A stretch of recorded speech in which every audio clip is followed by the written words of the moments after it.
My two Satoshis, this my two Satoshis. Tune in and get the latest and greatest from stacking Toshis, yeah. Oh yes, your boy Crypto Blood. Welcome to another episode of My Two Satoshis. Happy Monday, happy January 11th. Man, this is a bloodbath in these crypto streets today. I want to first give a shout out to my man, one of my YouTube members. Been in there for a long time, over a year, Wired Sparks. He's a premium member, I should say. He wanted me to play that song Action Bronson, Golden Eye. Every time I hear Action Bronson, I think of Ghostface Killer. He sounds just like Ghostface Killer. It's like creepy. They actually had some beef at one time because he sounds so much like him. But I hope everyone's doing well. I'm back. I've been so busy, but I'm definitely getting one in today. A lot of people have been asking me. A lot of people have been trolling me about EOS, Dan Larimer leaving the company. That was something that Crypto Damas did not catch, did not see coming at all. So that caught me off guard and probably caught a lot of people in the EOS community off guard. But we're going to read his letter, his manifesto, if you want to call it, on Hive. It's deep, man, and it's really been what I've been echoing for many years in this space. Something that maybe you would have to be in the space for a long time, 5, 6, 7 years, 8 years or more to understand. I would say around 2016, early 16 is when the change really began to start with cryptocurrencies and Bitcoin, and the industry just taking a shift towards commercialization, and in doing so, a lot of compromises. So we're going to look at what he wrote, and at first I was really shocked seeing him leave. I always get people, you know, years ago saying, oh, Dan's gonna start this one up and leave this company, just another Dan startup and he'll dip. That's what I've always heard, and that has been his track record in the past. But this go round is the reason for his leaving. His departure is actually a valid one, and I want to bring this to you guys so you can understand why he feels the way he feels. And actually, if you read between the lines, I'm going to show you or explain to you what I really think this means. He didn't say it outright, and I need you to really listen to this as I read it, because if you read between the lines, you will see that there are some definite challenges for blockchain and regulation. Those two things, it's like oil and water, they really don't mix well if you want to see blockchain and decentralized applications and chains work properly. That marriage does not look good. So we'll take a look at what Dan said on his Hive post.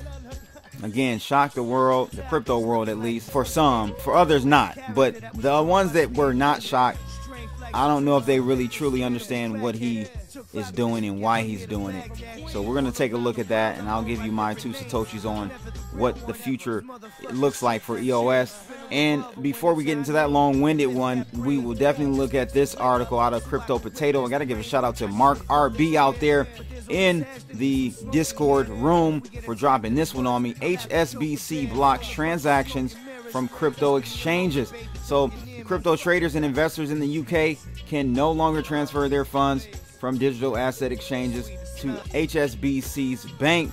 Yeah, HSBC, the one that laundered millions, actually billions of dollars of drug cartel money. Yeah, they want to be particular about cryptocurrencies. Oh my God, it just doesn't make any sense, people. So we're going to look at those two articles today on this episode of My Two Satoshis. Let's get it. If you guys find these types of videos informative, make sure you like, share, and subscribe, and click that bell to receive more videos like this. And before we get started, don't forget the New Year special deal from PureVPN is still available. Get 86% off your 5-year plans at purevpn.com. Great. They're the fastest VPN service I've ever used. That comes down to $1.48 a month for 5 years. That's it. So check it out. You can really save a lot by taking this deal. VPN offers powerful internet security, access to 50+ streaming channels, and you can connect up to 10 devices at one time with one account. Dedicated servers for P2P and file sharing, and easy to use apps for 20+ platforms. All right, a must have in this day and age. So check them out. I have a link in the description below. Let's look at this bloodbath. It is a bloodbath for sure. Look at that, deep red today, and actually it's been that way the last few days. Man, we caught some great scalps though on the short side. Killed them on the short side with the scalping, with the trading system. What does this mean for the crypto markets? You know, people are saying, I had some trolls out there, and there's some subscribers of mine actually, and it's hilarious. Better Day, shout out to him. He said, sorry for your loss on EOS. But if you really take a look at it, EOS is down 16% right now. But if you take a look at other coins in this segment, I mean, altcoins, Litecoin's down 21%. You know, so if you really take a look at it, seeing the Vitalik of EOS leave is really not that bad. If Vitalik Buterin would have left Ethereum, believe me, you would have seen a bigger than, I think at one point it was down like 20%, but you would have seen a bigger drop than 16, 13, 20% if Vitalik said he was leaving Ethereum Foundation or whatever, the whole blockchain, to do his own thing. So to me, that gives me some confidence in the resiliency of EOS blockchain. It's not all about one person. It's not all about one person. It's not all about one person with Bitcoin either. But it still is with Ethereum at this point. Maybe that will change in the future, but that's one thing to keep in mind. But we have deep red today.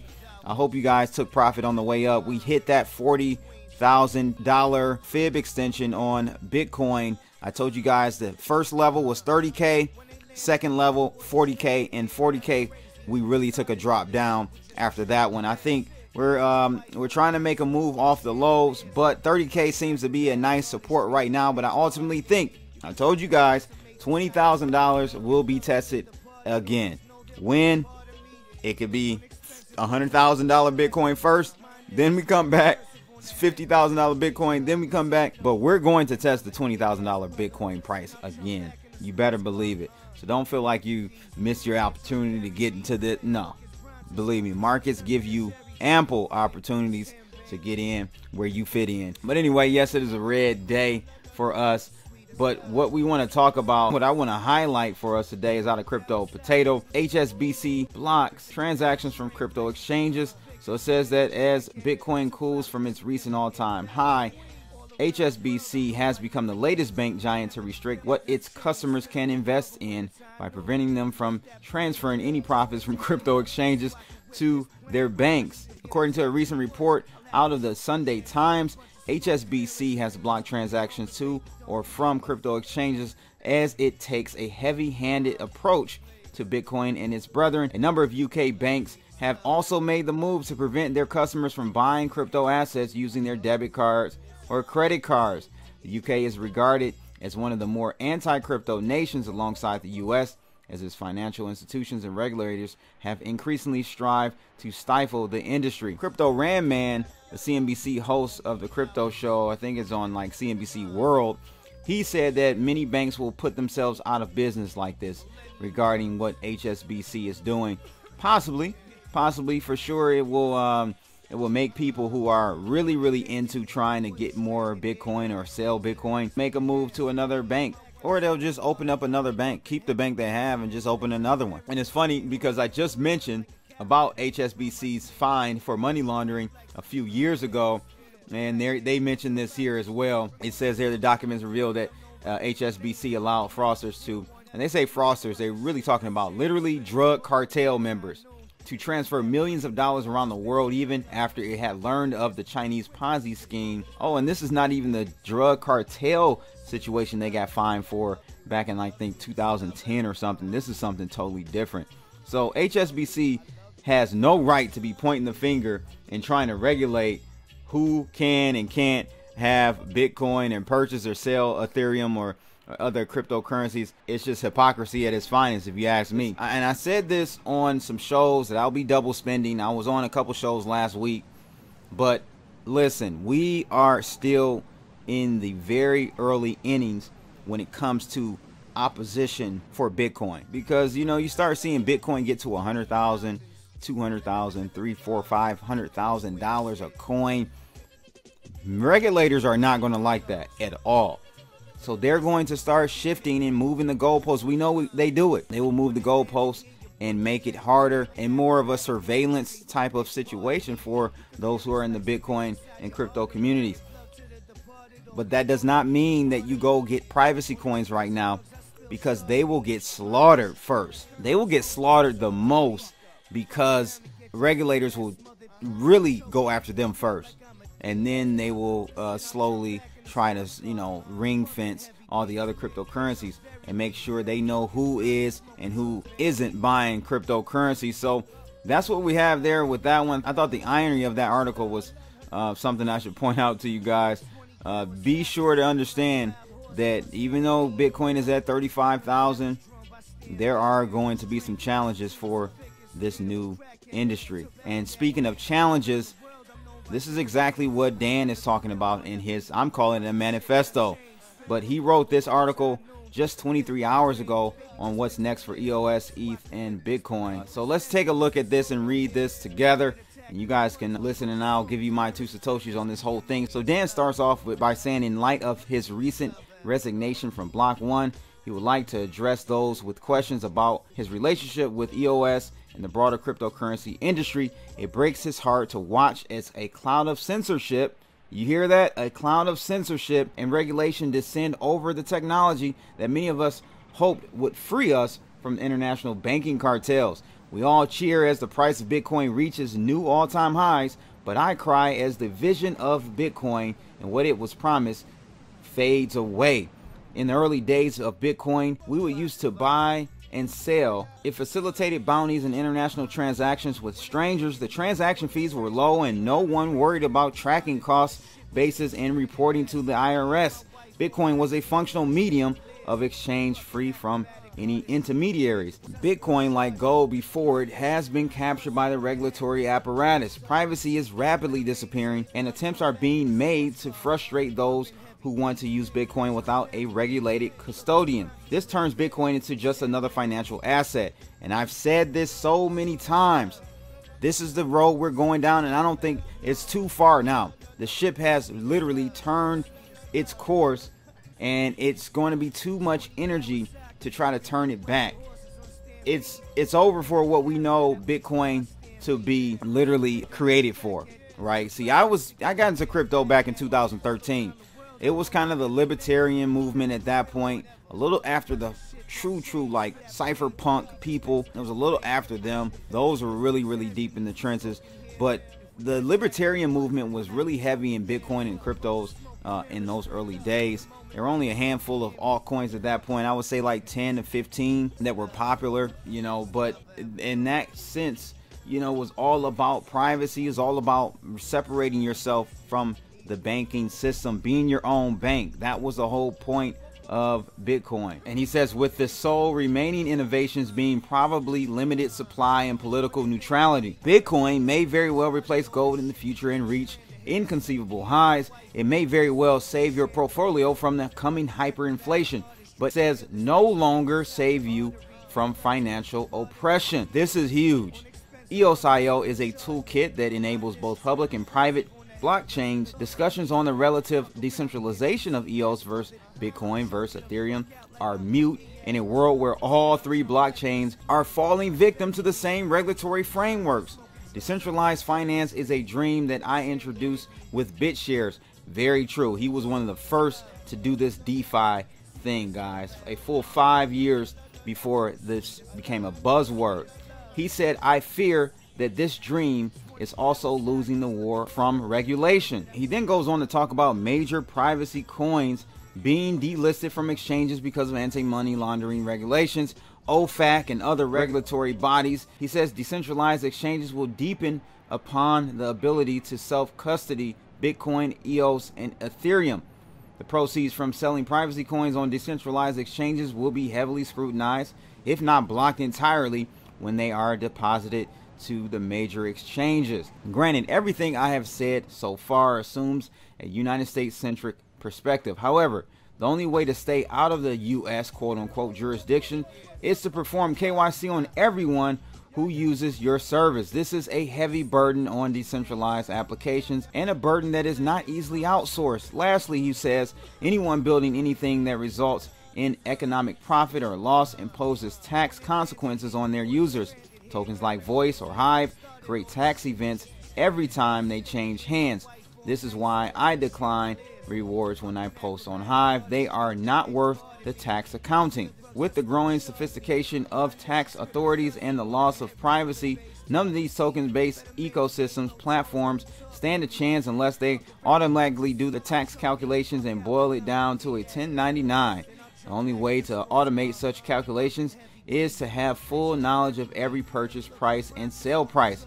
Such things are not possible if users are trading on multiple exchanges in decentralized manners. He goes on to say, what if EOS achieved this success, quote unquote, by becoming a completely regulated, centralized, walled garden of KYC users?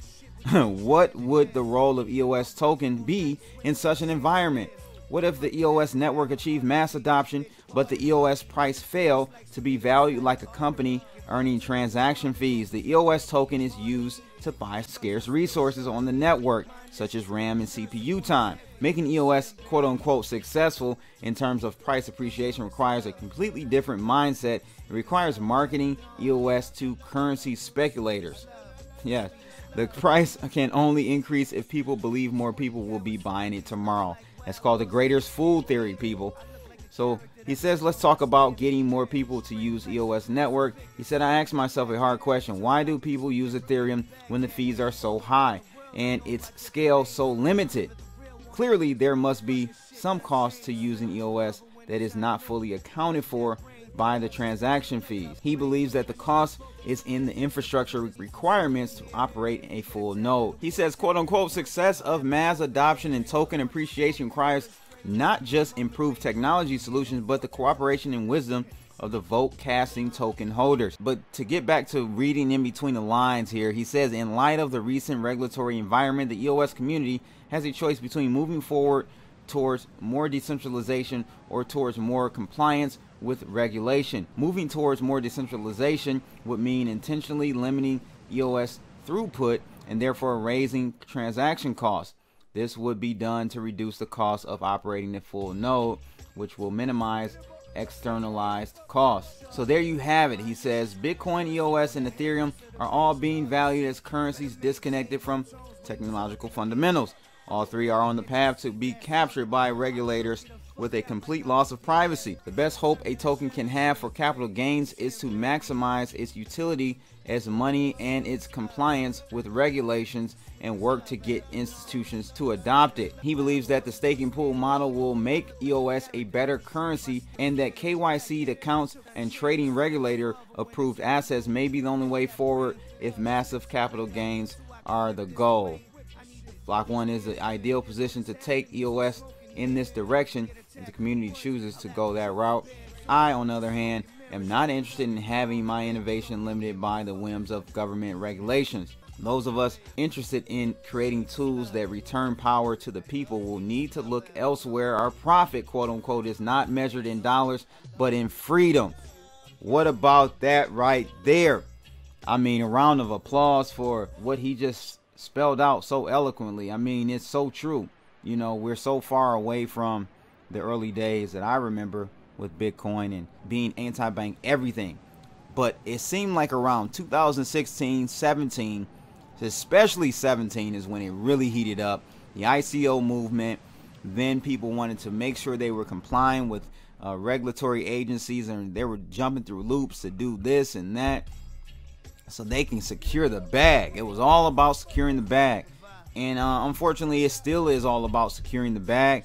All this stuff is literally a speculative pool. Cesspool, some people may say, some people may not. But all I'm saying is that it's all speculative. It's really not about the core. The ethos has been eliminated in Bitcoin and in many of these other cryptos. So this is what I'm hearing, reading between the lines. Sounds like EOS is going to head, block.one wants to head in the direction of appeasing the governments. We saw when they did their really weird launch in DC, they, you know, got offices in DC. They're trying to align with the governments here in the United States. This is the compromise that, you know, we have to look at when we're talking about trying to scale and grow something to be widely adopted. It's a fairy tale, a pipe dream to think your project is going to be widely used by all these people and not be regulated, not be KYC, not be heavily regulated. And decentralization, you know, what happens to that at that point? So those are the things you have to think about. And you know what I took from this letter, this article Dan Larimer put on Hive, is that that's the direction that EOS or block.one, I should say, not EOS, but block.one is wanting to go. And we'll have to see what the community says, and if they're going to go that route as well. That changes a lot, but that also means this is a watershed moment, a high water mark for other smart contract blockchains, not just EOS. So this means whatever the outcome is, whatever's coming down the pike, which is something's coming down the pike. I mean, you can just read between the lines here what Dan is saying. He evidently knows that regulators are going to be shifting in a manner where it's going to be like you gotta get down or lay down when it comes to KYC, AML. They're going to try to lock down on all these blockchains. So don't think you're, you know, ADA or Chainlink or Polkadot, you think those are safe. No, if they grow big enough, they will be regulated into oblivion. So that's what you have to think about, and it is what it is, man. I mean, I don't know what to tell you guys. I just feel like we're definitely losing the battle. The battle's actually been already lost, to be honest with you. Now, to me, it's just a speculative sport. And you know, and like he said, Bitcoin will most likely shock everyone.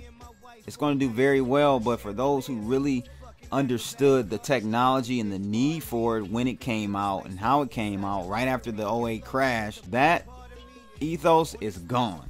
We'll have to see what happens.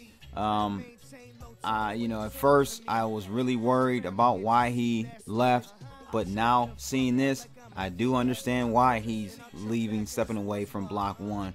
What he's gonna do next, who knows? Like, I think he may realize that whatever project he does is literally gonna have to be for passion and nothing else, because at the end of the day, real decentralized, non-custodial type of blockchains are going to be a thing of the past.